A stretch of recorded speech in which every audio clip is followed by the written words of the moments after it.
So once again, welcome to the Unshakable Foundation meeting of Cocaine Anonymous. This is a main share meeting, and today it's with great pleasure and much gratitude that we welcome Tom J, who's come to share for up to 40 minutes on the topic of miracles of mental health, after which we'll open up for the Q&A portion of the meeting. So with that, Tom, it's over to you. Thank you so much. Great. Thank you, Isaac. Good afternoon, good morning, good evening, everyone. Tom, I'm a grateful addict. Well, let me just take a minute here to take you all in, because you're all going to be listening to me for a minute. So I've gotten a couple of messages of people asking me about the title of my pitch, Miracles of Mental Health. Now, especially for you guys in ARC House, that may sound like an unusual topic, especially if you're in your first 30 days and you're hurting or you're still suffering from the consequences. So I'll try to make sure that I tap on both, the experience of the newcomer, as well as someone like me who's been here for 37 years. And even at 37 years, I have a sneaky suspicion it's still just the beginning. And I'm going to explain a little about that. The title Miracles of Mental Health means the world to me, because it took me a long time to shift from the disaster and the wreckage and the emotional arrested development and the anger and the envy and the jealousy and maybe this being self-consumed. It took me a long time to unplug from those drugs. And I say they were drugs because I would stick my anger in that crack pipe. I would stick my feelings and jealousy and my envy in the crack pipe. I would smoke anger. And I think you know what I mean. It took me a long time to realize that cocaine was never really my problem. Even though, when I started out using it, it made me bigger than I was. And for someone like me, I'm sure just like you, that is a big deal. And I'll tell you why. Just so you know I qualify. I was born to a prostitute in New York City. She was a drug addict and an alcoholic. She made a living on the streets, and she dropped me in a bar 3 months premature. She didn't even know she was pregnant. And so I was a drug baby. And I became a ward of the state in New York City and spent the next 13 years in 14 different foster homes. All rather extremely violent, perverse, angry, uneducated. So my issues started out long before I ever found the great elixir called cocaine, or for that matter, any drug. When I say any drug, I even mean anger. When I say any drug, I even mean envy and jealousy. Anything that would get my blood going, I did more than my share. And if there was nothing going on, I would create it. I didn't know there was a life beyond my suffering. As a matter of fact, I turned my suffering into an addiction. Kind of sounds crazy, right? The cocaine for me in the beginning was a way out of my little tiny world. I call it myopic. There's actually a term in zoology. It's called captive myopathy. And it's about, anybody ever see that lion or that tiger that paces back and forth in front of the cage at the zoo with his tongue hanging out and he's going, he's just going back and forth and back and forth. That's called captive myopathy. Well, 30 years later, that term has worked its way back into treatment centers and sober living houses, and even in our tribal circle of meetings, like this one, because I'm using it now. My captive myopathy meant that I was stuck. And drugs and cocaine and alcohol or my way out of being stuck. I couldn't do it myself because I was suffering from deep arrested development, emotionally, psychologically, even physically. And I did not know what it was like to be an adult on any level, whatever that means, right? I got here on a bicycle at the age of 30 with shit in my pants and drug sores on my face. I'm an 8th grade dropout with a 3rd grade education who was brutally illiterate. As a matter of fact, I didn't learn to read or write till my early 30s. I think we're getting a little closer to what I mean by miracles of mental health. I don't want to tell you I'm a miracle of mental health because I want to compare you to when I first got clean, or the guy I dragged in the rooms on that bicycle who could not read or write, who has a rap sheet. I don't want to say I'm a miracle of mental health because of this guy who's talking right now.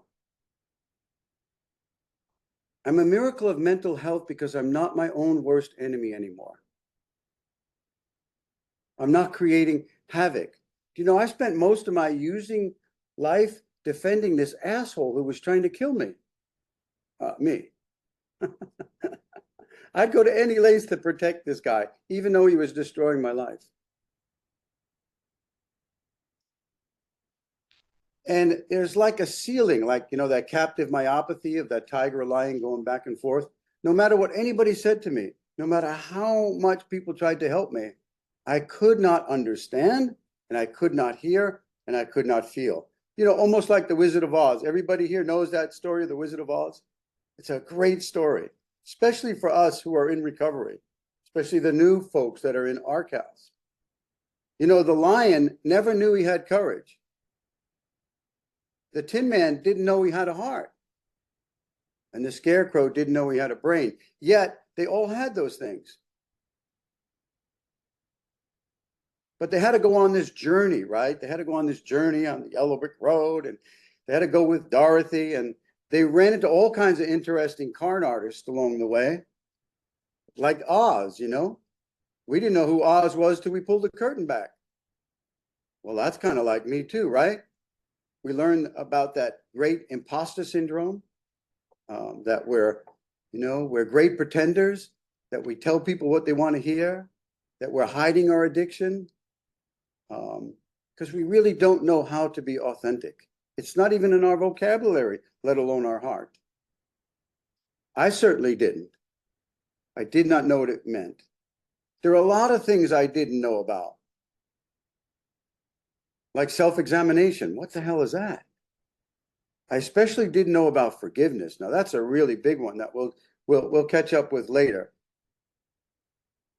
I didn't know about envy. I didn't know about jealousy. I didn't know about mental health. I didn't even know how to eat right. I knew nothing.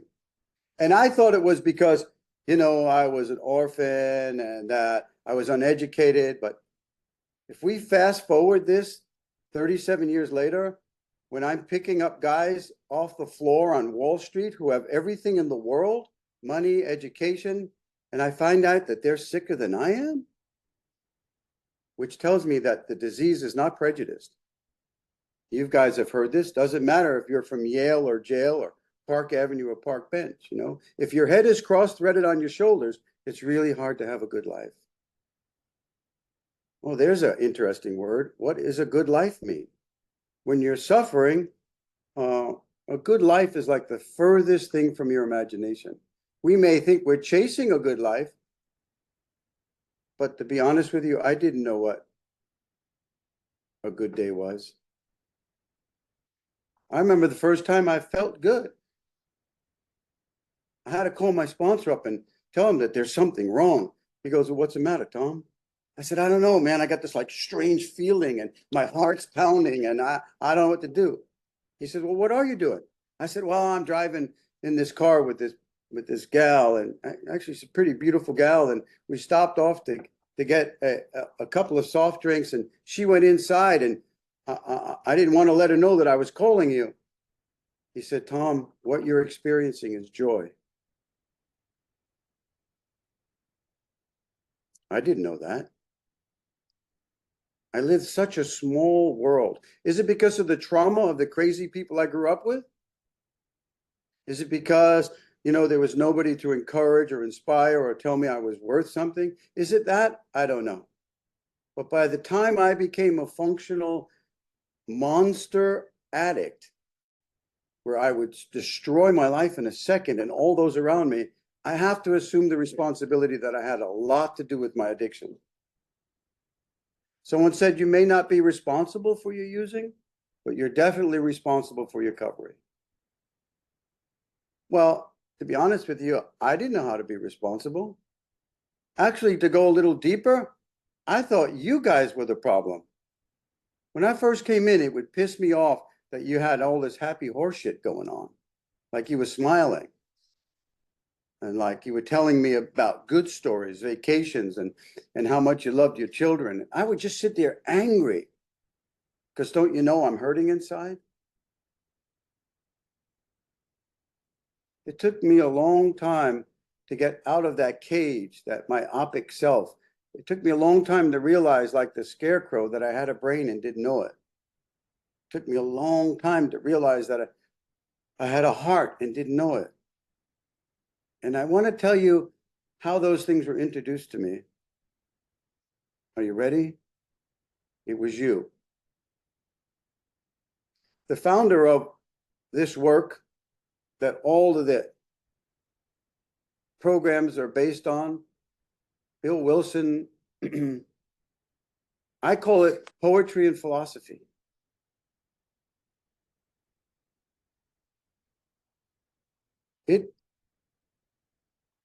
It allowed you, as part of your recovery, as part of 12-step work, to take time out of your life so I could have one. You made sure that I had 2 shoes that matched. When I first got here, you gave me an old truck to live in.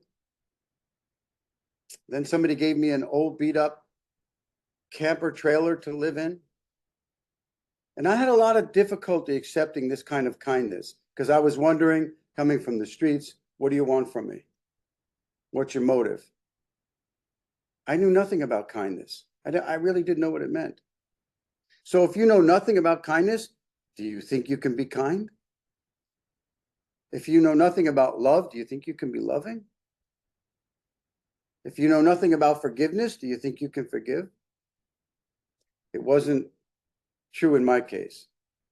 I did not know how to forgive. I was too busy being angry, like, where's my parents? Where's my education? Where's my opportunity? I was so stuck on what was wrong with me that I could never tap that brain like the scarecrow had. The scarecrow was strung up in a field complaining about he had no brain. He turned his suffering into an addiction. How is that possible? I don't know. What I do know is I am who I am today because you guys took time out of your life so I could have one. And part of that miracle of mental health, which is the topic of this talk, is that you loved me even when I didn't want to be loved. Without any motive. The only thing that you wanted from me was what was in my best interest. Now, I don't know where else that happens in the world. I happen to think that these 12 steps are part of the most brilliant democracy on the planet because nobody's in charge. On a funnier note, these 12 steps allow you to suffer at your own pace. So, nobody can tell you, do this, don't do that, do this, don't do that. We have a lot of suggestions and opinions. Like somebody suggested to me once when they passed up a book in a meeting, and I said, no, thanks. And the guy leaned over to me and said, what's your problem, kid? You can't read? And I can remember I went violent. Who are you to judge me? The fact of the matter was he was right. But I couldn't listen to peer criticism. I was too retarded. I had no idea that I lived in such a small world between my ears. And I suffered deeply for that. My addiction took me to places that I would be embarrassed to tell you in public. I could tell you I made my living on the streets.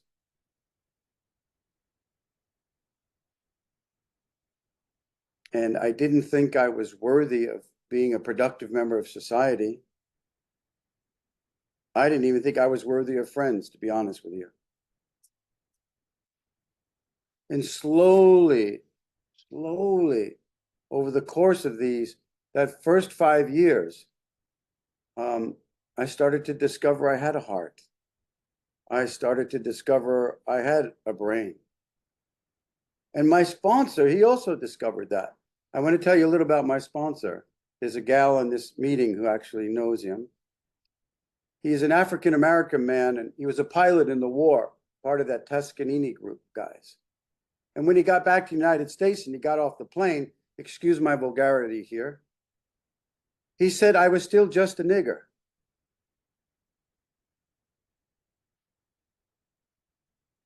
His wife had ran off with another man. His son was doing life for killing someone, and his daughter was a prostitute. And he ended up on Skid Row, 300 pounds, until somebody like you stopped and gave him a meal. And then that turned into another meal. And that turned into get in the car. And that turned into a meeting. And he had 37 years when he found me. And that man took a day out of his life every Wednesday for 2 years to teach me how to read at the age of 30. That man showed me unconditional love that I didn't even know what it meant. So I'm trying to inch closer and closer to this whole concept of the meeting of mental health. Actually, the book says that we're miracles of mental health. We don't hear that too often as a topic, right? Why is that? Because sometimes maybe we're all too busy focused on what got us here and not where we're going. I have a really strange, unusual concept about recovery. And maybe you guys in ARC House might want to remember this one. You might think you're sitting there because of the consequences of your using or drinking. But when I look at you as a group, I have a sneaky suspicion that you're being pulled into your future.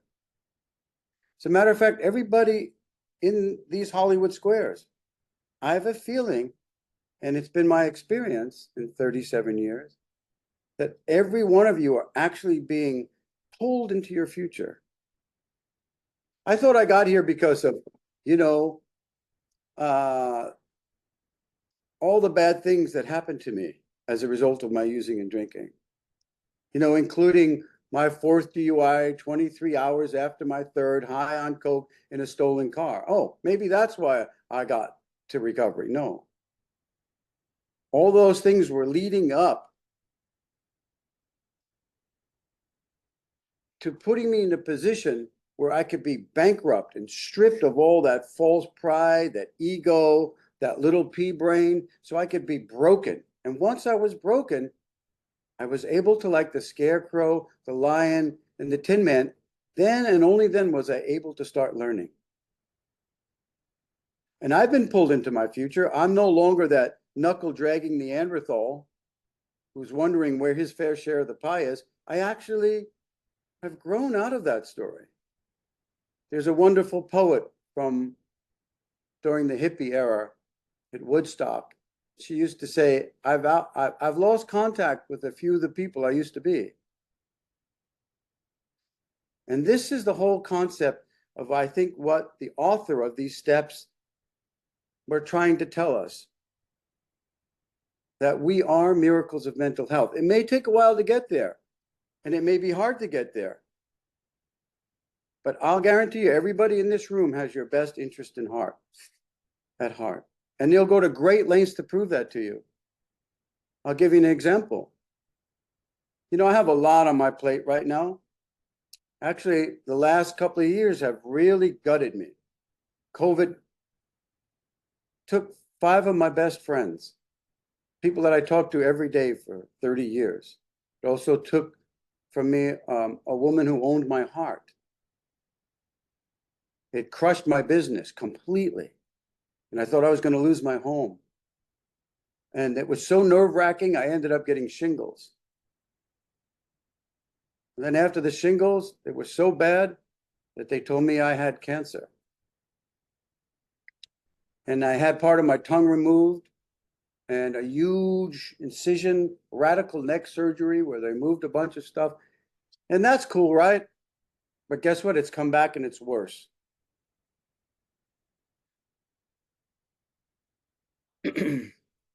So I'm sitting here 3-4 days ago thinking about what the hell am I going to do? Only got so much time on the planet. What the fuck are you going to do, Tom? And then I get a call. This guy sitting to the left of me with only 5 days clean. So what am I going to be worried about? I'm more concerned about this guy. I think we've been to 11 meetings in 3 days. I think we're eating more food than we should. And do you think I've thought once about my cancer? No, not once. Why is that? Too busy helping me. Because that's what you did for me, right? You took time out of your life so I could have one. And that's where my recovery began. So all those guys in our house, whoever you're sitting next to, I know, give them a hug. Because those people have your best interest in heart. They really do. And you'll remember them for your lifetime. That right there, that hug you're giving each other, that's miracles of mental health. I can't tell you where this guy was 5 days ago, sucked up and on the floor, wondering how poorly he was treating his son and why his world was collapsing. But yet now we're sitting here and we're talking about miracles of mental health. It sounds a little Pollyannish, doesn't it? I have to tell you guys that I am who I am because you took time out of your life so I could have one. And that is the phenomena and of this 12-step work. I could spend this 40 minutes telling you about my cocaine use, which was brutal. And when there was no cocaine, of course, you know, it was the crack pipe or freebasing. And I can waste a lot of time telling you all about the history of my drug use, but I'd rather sit here sharing hope with you because that's what this program's about. It's about complete strangers learning to love one another without any motive. And you know what the amazing thing is? That nobody's in charge. I want to share something with you that was profound in my early sobriety. I'm 2 years sober, and it's the first time I've had a legal job. Somebody gave me a job hitting tires at graveyard shift at 4 a.m. with a pipe. So when the big trucks came to pick them up, they can deliver these trailers to the railway. And as I was leaving at 6 a.m, I got hit by a drunk on my old Motor Guzzi that somebody gave me in the program. And I ended up with like severe surgeries and in the hospital. And because I don't have family, I was in there for 5 days and nobody came to visit. So I'm 2 years sober and I get the yeah, fuck it's. Poor me, poor me, poor me.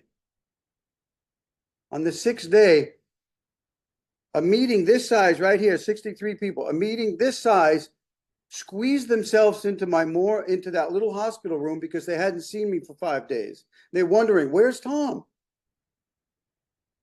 And that experience was so profound that for the first time in my life, I cried.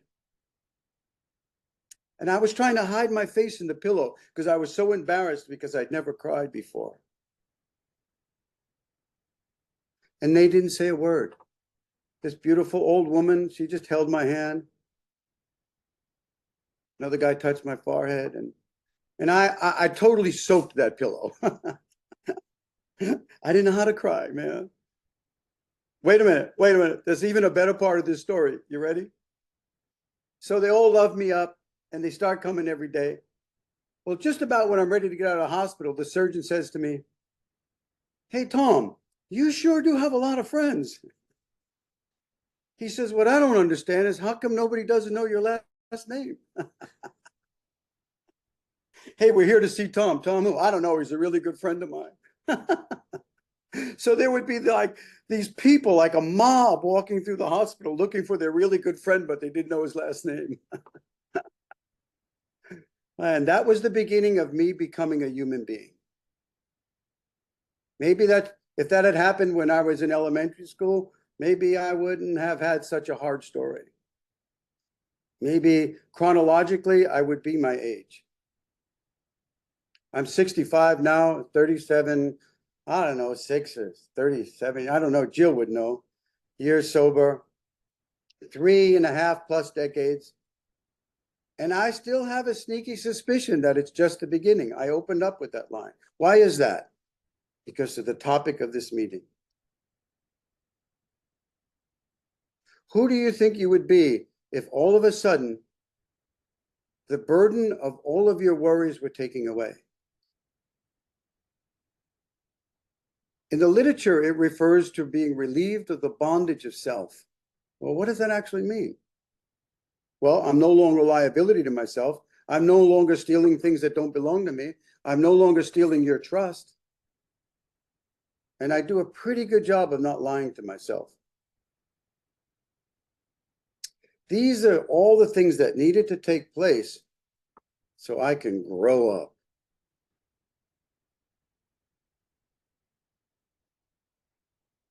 But there's another big secret. I didn't know that once I was relieved of the bondage of self, that all these other great mystical things would happen to me, just like what happened when I did that long rail of coke, or when on a 3-day run, you know, and that high, I was looking to be transported. From the very first day I did my first line, I was looking to be transported. One of the great names mentioned in this literature is Carl Gustav Jung. And he told the founder of this program that what we're looking for is a union, that we're actually looking for, and we have this low-level thirst and a hunger for a connection with wholeness. It could be God, whatever your concept is, but a wholeness. So that whole idea of wholeness, like you guys in Arch House or anyone else here, when we get here and our life is crushed and we have a lot of casualties and damage, we have this huge hole in our gut, an HOLE, and we've tried to fill it with coke, her, him, house, job, toys, stories. And that hole changes shape. You know, it could be the house, it could be her, it could be this, right? It changes shape. But part of that miracle of mental health is that I stayed here long enough and you put a W in front of that HOLE. And much to my surprise, I became a whole person. Now, I have to tell you, it was a lot easier being addicted to suffering. It was a lot easier being small and just being a drug addict than it is growing up. This is the hardest thing I ever done in my life. It's a lot easier to stay small than to be free. Being free is a big job. You guys can hear that I'm no longer illiterate, right? As a matter of fact, I spent a good 15 years going through Bill Wilson's library, the founder of this program, in his house upstate New York.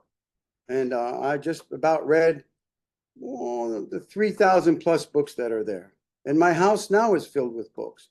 And they're filled with guys like him for the last 20 years. There's always somebody living on my property. Why is that? Where did that come from? Why do I care about you? I don't even like it sometimes. Do you really think I want to do this? I do, but you know what I'm saying. I got other shit to worry about, don't you know? No, Tom, you don't. My main concern is this guy right here. Because that's what you did for me. You put me, I remember a guy canceled his business trip because he was worried I was going to get loaded that weekend. Tell me where you find that. So today I've had the luxury, because I'm not suffering, that relieved of the bondage of self. As a result of that, I've had the great joy of traveling around the world 3 times. I got to spend almost 6 months at the base camp of Mount Everest in a Tibetan monastery, befriending this 80-year-old monk who knew more about the phenomena of Alcoholics Anonymous and NA, the 12 steps, than anybody I'd ever met on the planet. He blew my mind. Oh, and you know what he told me? Go home. Yeah, it's easy to be spiritual on the mountaintop. Now go try and be spiritual with Vic for a weekend. It's easy to be spiritual, in a retreat, but now try to be spiritual at work.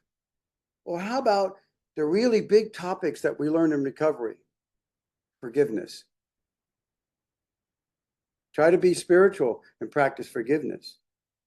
It says in this material that a kind act every once in a while is not enough, that we have to practice it every day. It says that see that people who wrong you are spiritually sick, just like we were. Not everyone gets to fix their story like us. So I want to tell you, I think you guys are more than blessed. I think it's part of your destiny that you're being pulled into your future. So let it happen. Because the miracles are endless. Just like shooting stars. At nighttime we see a shooting star, we go, oh man, look at that. Whoa. Well, do you know they're happening even in the daytime? They're happening all the time. And because I'm not suffering now, I'm able to participate in miracles like Victor's life, like George's life, like Jenny's life, like Jill's life.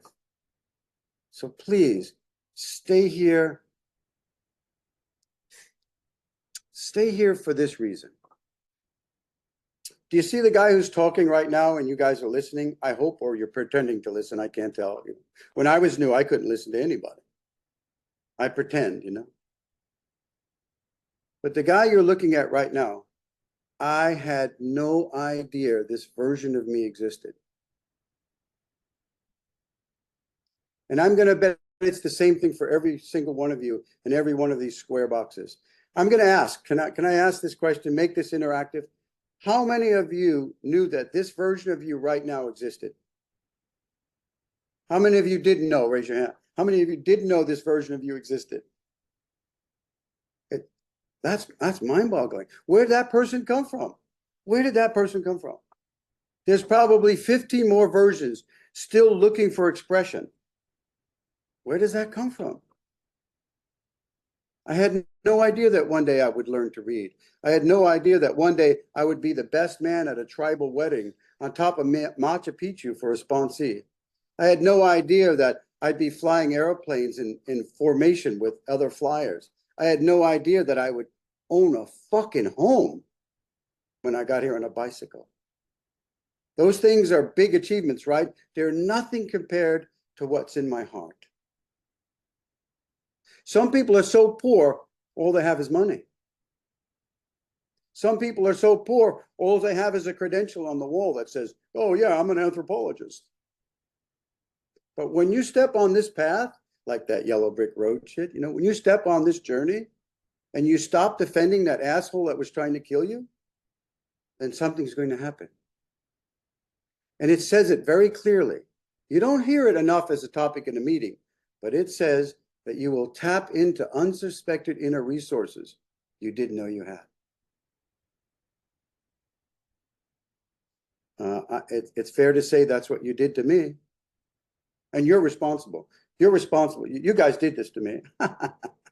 But I'm not going to blame you today. I'm going to love you and thank you. Thank you for letting me leave this planet a healthy human being. Thank you for letting me leave somebody that's not angry at the world. Thank you for letting me leave this planet caring about somebody I don't even know. I've had my ass kicked these last couple of years. But you know how I survived it? Because my heart is full. Life doesn't happen to me, it happens for me. That's what these steps taught me. That every time shit hits the fan, it's an opportunity to grow. Whereas before, I was a victim and go, oh shit, man, why has this happened to me again? So I'd like to dedicate a couple of minutes here before I end this for those people in Arch House. You don't know me? If you did, I'd go out of my way to make sure that we can develop everything we've said here today. I want you to know that I have the deepest respect for you by checking into treatment because you're trying to improve the quality of your life, whether you know it or not. And all I'd like to say is put down the weapons. Let it happen. Let the person sitting next to you love you up. Stop dragging around that dead carcass. There's a reason why in the literature it says we're rocketing into the fourth dimension. When I first heard that, I thought, oh shit, man, I get to use again? I get to get high again? No, it wasn't about getting high. It was about spirit. And my spirit takes off just about every day I wake up. Now, does that sound terrible? Now, by the way, it doesn't mean I don't have problems. I have headaches, heartaches, and toothaches too. As a matter of fact, I chipped this tooth. Yesterday, I fell off a ladder. No, it was the day before yesterday. I have more problems as a sober man than I ever had as a drug addict. Why is that? Because I'm alive. Because I'm living life. Because I have friends that disappoint me, and I have to learn how, in a mature way, to forgive them and they forgive me. I have to learn how to make an income. I have to learn how to do stuff with that money and not just spend it. I have to learn how to eat better. I have to learn how to tell the truth. So it's a lot harder. You get what I'm saying? It's so much easier to be a dope fiend because you don't have to do any of that stuff, you know? So I wish I was with you guys there in treatment because you're the reason I got this far. And despite my current issues with the cancer diagnosis, I haven't thought about it once in 3 days because of this guy right here. He's better than any of the doctors I've seen. He is my best prescription. And that's why in this program we say, in the fifth tradition, you can't just get clean. That's only one half. What's the other half? Help someone else. That's where the secret is. The whole secret. The founder of this program said he had to lose his life to find it in the life of another. We're not brought up that way. We're brought up to self-seek like a missile. Get what we want when we want it, when we need it. Me, me, me, me, me. Do you guys know that I've finally lived long enough to become nobody? You know how good that feels? I don't have to be somebody anymore because the evidence has proven that I'm all there is now. I'm okay. As a matter of fact, I'm a little better than okay. I'm happy. I'm a miracle of mental health because I'm not suffering. So please drop the rock. In AA terms, NACA, we call it being relieved of the bondage of self. And as you can tell, I could talk forever, and sometimes I'm given that opportunity. But I really want to hear from you guys. So I just want to say this horrible word. That's not true. I love you. And that's my God. That before I leave this planet, without parents, without siblings, uncles, aunts, I've learned to love. And I did it in our tribal circle. This circle where we hold hands at the end and we say corny prayers. Where we call each other up and say, how you doing? So I'm just going to end it by saying I love you. And thank you for my life. Next up, we have Elaine. Elaine, would you like to come in with your question, please? Hi, Elaine, alcoholic. I was going to lower my hand, to be honest, because the previous question was similar to mine, and the answer was just what I needed. But since my hand was up, I thought I'd come in. My question was, how do you remember the pain after 37 years, Tom? It's a rhetorical right now, but I have been working the program in and out since March 2018. And it's only now that I really am embraced. I'm embracing myself. I'm starting to laugh. I'm starting to cry sometimes within the same hour.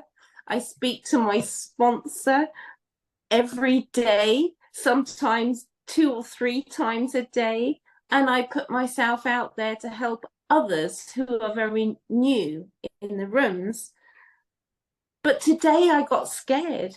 I was, excuse my language, fucking terrified, because I've been around this cycle for the last 4 years of do a bit of program work, feel really good, go and get a new job, tart up my house, start a romantic relationship, all of that.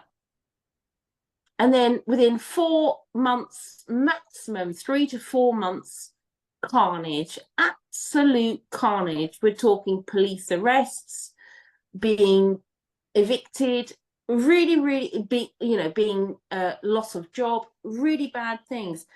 And I was really scared, because today is day 3 of continuous freedom and calmness.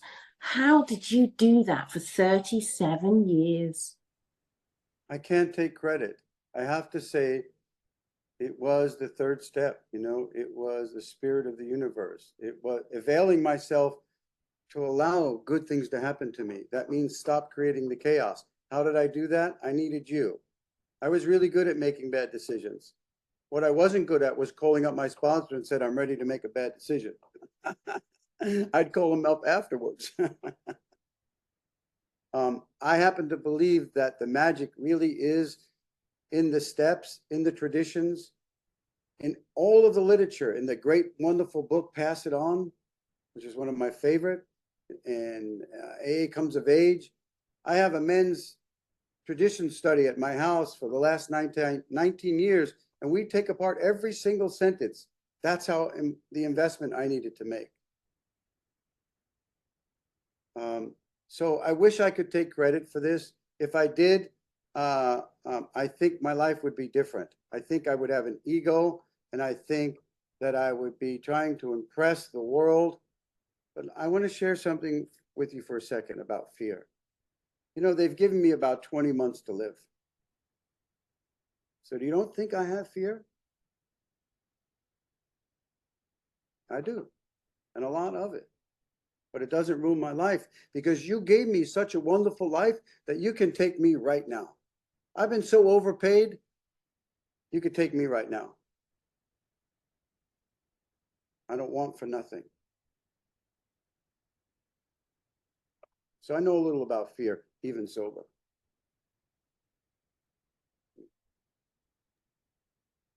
Thank you so much for your question, Elaine. Young, would you like to come in with your question, please? Yeah, thank you, Isaac. Hi, everyone. My name's Young. I'm a recovered addict. Thank you so much, Tom. It's always good to see you, good to hear you. There was something that you said at the end of your talk, which reminded me of something I read recently that said, in a world where everyone's trying to become someone, try and become a no one. And you mentioned that, and I've got my sort of, and it keeps on going around in my head. And I've got the way I'm looking at that, but I'd like to know how you would describe that, or how you're looking at that. Thank you. Well, I don't know if everyone knows about the history of why we're gathered here at this moment, or why all you guys in Arch House are in a group. The man who wrote these traditions and steps ended up in a hospital because of a long drunk run and pharmaceuticals. But something happened to him. He had a flash of light at the end of the bed that science can't figure out. What was that flash of light? Now you can read it in the Upanishads, the Dead Sea Scrolls, or the Bhagavad Gita, or King James, or the Dead Sea Scroll. That flash of light has been around as long as the planet's been here, and they're called spiritual awakenings. And these steps are designed for you to have a spiritual awakening. And when that happens, it's bigger than identity. I think this whole thing about who we think we are is way overblown. My sponsor used to say to me in early sobriety, Tom, when are you going to sit still? Out of 10 million sperms, you made it. You're a good swimmer. You're here. you're on the planet. You're a good swimmer. Stop it. Stop suffering. Stop eating yourself up. Stop chasing things that don't exist. So to answer your question, I had many spiritual experiences. The first one I had when I was sober, I thought it was a spiritual experience. I ran back to my sponsor. I said, I think I had one of those spiritual experiences. No. He said, no, kid, that was just your head popping out of your ass. And he was right. And still to this day, at the age of 65, I still hear. I could be at a traffic light and my head's still popping out of my ass. By the way, you guys, I should clarify this. I mentioned that they've given me like a couple years to live. I don't look like a cancer patient because I refused any chemo or radiation. Because I suffered enough in my lifetime. And I'm old enough now, and you gave me such a wonderful life that I don't want to be a cancer patient. So with your love and friendship and the good life that I live, I'm ready to say goodbye. No one stays here forever. But at least before I leave, I'm not going to be a victim, and I'm not going to be hurting other people, and I'm not taking things that don't belong to me. I have community and friendship, and here's that crazy word, love. Thank you, Tom, and thank you, Young, for your question. We've got 2 hands up left and not loads of time, and I'd really like to get you both in. So if you could both come in fairly quickly with your question, that would be great. Next up, we have Melissa. Would you like to come in, please? Hi, my name's Melissa. I'm an addict. Thank you so much for your chair. It's very humbling to hear you. So basically, I went back out after 17 years, and so on one day back, through the grace of God, and my question to you is, you know, it says in the literature, in the big book, you know, it gets progressively worse each time we relapse. And Mark Houston used to say we have this corroding thread that runs through our veins called fear. And I am full of fear. My question to you is, how do you deal with, for us, for me, it's a day at a time, and I really do not want to pick up anymore. But my question to you is, what do you do if the obsession comes on you? Does it ever come on you? Absolutely. When I lost the love of my life during COVID, first thing I thought of was oblivion, because I couldn't deal with the emotions. They were too overwhelming. But like I tell my sponsees, you better call me before you pick up and not after. I can't help you if you pick up after. But if you call me before, I'll drop whatever I'm doing, and I don't care where I am, I'll be at your door. Because that's what was done. So we got to get used to calling people and telling them we're going to get high. You got to do that. Call me. I can't fly over there, but I'll stay on the phone as long as you like.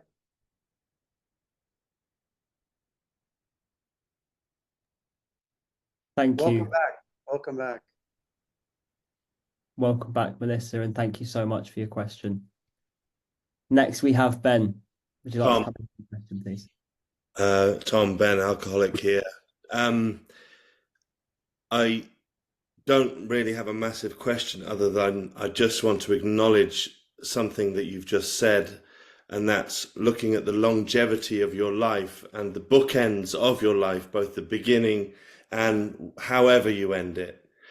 The fact that you've reclaimed your experience under those conditions, for me, is the ultimate act of rebellion. It's really moved me, and I feel very, very privileged to have witnessed you embody that, not just say it, really live it. I'm 12 years sober, but I've been binging on, yeah, but whatever. Do you know what I mean? Emotionally sober is another story. And I've been binging on the drug of envy, of anger, of jealousy, self-doubt, judgment, condemnation. Project Ben has come to a grinding halt. And oh, what a relief. Just wanted to thank you. Oh, thank you, Ben. Thank you so much, Ben. So it's now almost 9 p.m. UK time, which brings us to the end of question time, but not quite the end of the meeting. And to close us off, I've asked George to read